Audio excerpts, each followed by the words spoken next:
Larew, thefreshair.com here. We are on Newbury Street in Boston, in the Green Street jungle, with co-founder of Green Street Vault, Derrick Cheung. What's going on, man? What's up?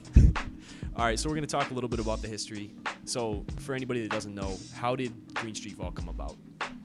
So I just actually graduated from Emerson 2 weeks ago, and I was in a program called E3, which is an entrepreneurship program there. And it's a year-long program, and basically every student in the class has to create a business. And I created Green Street Vault in that class. And we ended up winning with my business plan. We ended up winning $5,000 that year, and that gave us the money to start the idea. What were your personal goals with this new venture? So when I started this venture, I found that there was a huge lack of real young culture here in Boston. I felt the feeling of heritage and history in the city, but I didn't feel that there was real growth in terms of innovation and creativity within the students here in Boston. And considering that over half of the students leave after they graduate, I really wanted to set my mark and say, hey, look, this is a kid from Boston doing something for this city that, you know, people in New York and people in LA can look at and say, hey, Boston's doing some really cool shit that we had no idea about. So talk a little bit, everything was going kind of smoothly with the truck. Talk about what went wrong So we were open 7 days a week, 11 to 7 every day on the truck. And then March rolled around, and we started getting these visits from these inspectional officers saying that we didn't have our proper permits. And when we asked them what permits we needed, they basically just told us that a permit didn't exist yet. So, you know, in my mind, I'm saying, well, if it's not defined in the legislature, that means we should be able to operate because it's not defined. But they're saying because it can't be regulated that we're not allowed to do it, which I totally understand. So we've recently, you know, removed the truck from the streets. We're not allowed to go anywhere within Boston city limits. So we actually got really lucky with this pop-up space at 252 Newbury Street, and we've been here since May 5th. We're going to be here through July. Sundays we're doing the truck at the SOA Open Market in the South End. So we're going to be out one day with the truck, but every other day, 6 days a week, we'll be here. Yeah, that's what I was going to get into next, just the whole shop. How did it come about? How did it get started? In the midst of all this, all the permitting issues and all the press that we got this random direct message on Twitter from this guy, and he said, hey, I've been reading about your situation. I think I can help. So we were like, okay, this is sort of odd. So we hit him up, and he said he had this retail space leased out through July, but they found a new location, you know, a couple blocks away, and they were asking us if we basically wanted to sublet this space. So this is an incredibly interesting and, you know, awesome opportunity, and we just jumped right at it, and we called our boys at Annie Malls, and we said, hey, we know you guys opened a pop-up shop 2 years ago. Would you like to join us in creating this new space? And, you know, of course they were down like from the very first second. So we built this store in a week. It took us 6 days to do it.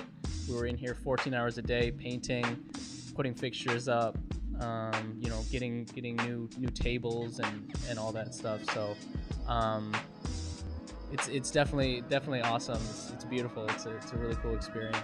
Talk about what you've done so far, what you got coming in the future.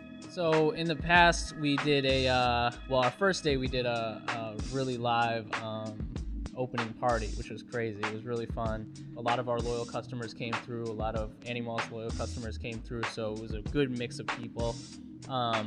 Last week we did an in-store event with Mo Pope and John Robinson, which was insane. It was like the most intimate concert experience I think I've ever had.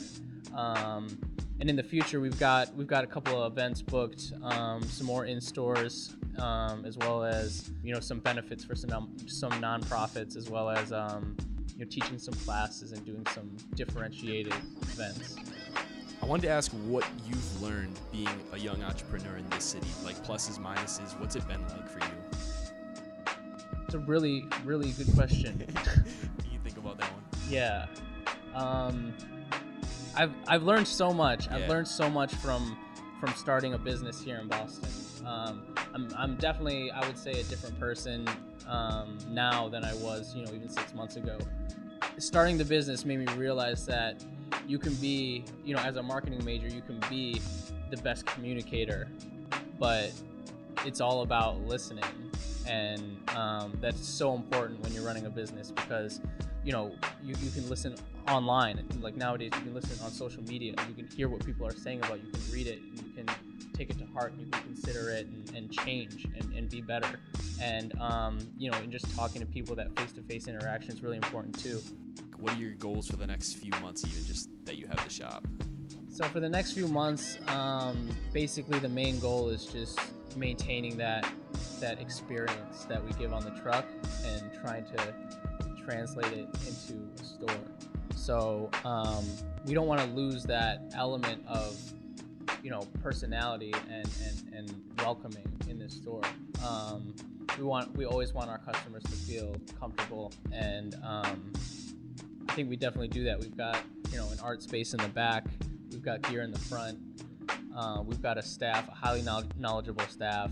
We've always got cool people coming in and out of here. So all I want to do is just create a community within this space that brings people from all different industries, people from all different jobs, different backgrounds into this space to really just, learn about other people and learn and see how diverse this city really is and take it for what it is. Yeah.